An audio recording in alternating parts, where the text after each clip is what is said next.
खबर एक अमानत है, मकामी हो या बैनुल-अक़वामी, इसे आप तक पहुंचाने में हम कोशिश हैं।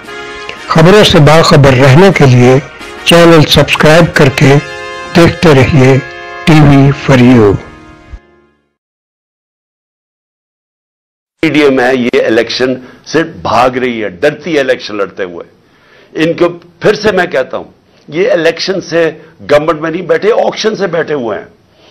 ये डरे हुए हैं इलेक्शन होगा ये हार जाएंगे।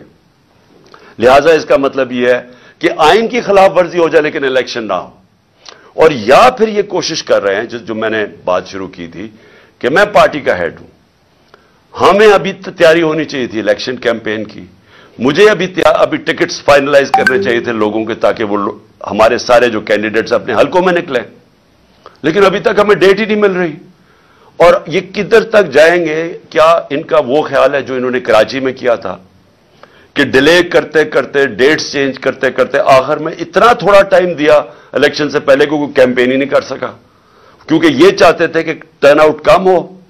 अगर लोग कम निकलेंगे वोट डालने के लिए तो ये समझते हैं कि इन्होंने धांधली करके ये इलेक्शन जीत सकते हैं। जो कराची में पीपल्स पार्टी का कराची में वोट बैंक है ही नहीं, कोई पोल सर्वे कर लें, लेकिन वो इलेक्शन में बड़ा कारनामे दिखाती है। वो क्यों कर रही है? क्योंकि लोग निकलते नहीं और धांधली का मौका मिल गया। हमारी जो तहरीक इंसाफ की कोशिश, जो हम 16 जुलाई का इलेक्शन जीते, उसके बाद जो हम अक्टूबर के अंदर नेशनल असेंबली के इलेक्शन जीते, जो हम 16 जुलाई को प्रोविंशियल असेंबली के पंजाब में इलेक्शन जीते, हम कैसे जीते? क्योंकि बड़ा जबरदस्त टर्नआउट हुआ। पब्लिक, वो कभी बाय इलेक्शन में इतनी पब्लिक निकली नहीं, इसलिए हम जीत गए। और धांधली के बावजूद हम जीते। सब एक ही पेज पे खड़े थे, सारी पार्टीज एक तरफ थी, इनको पूरी एस्टैब्लिशमेंट की बैकिंग थी, इलेक्शन कमीशन के साथ ही। क्योंकि पब्लिक बाहर निकले, हम जीत गए।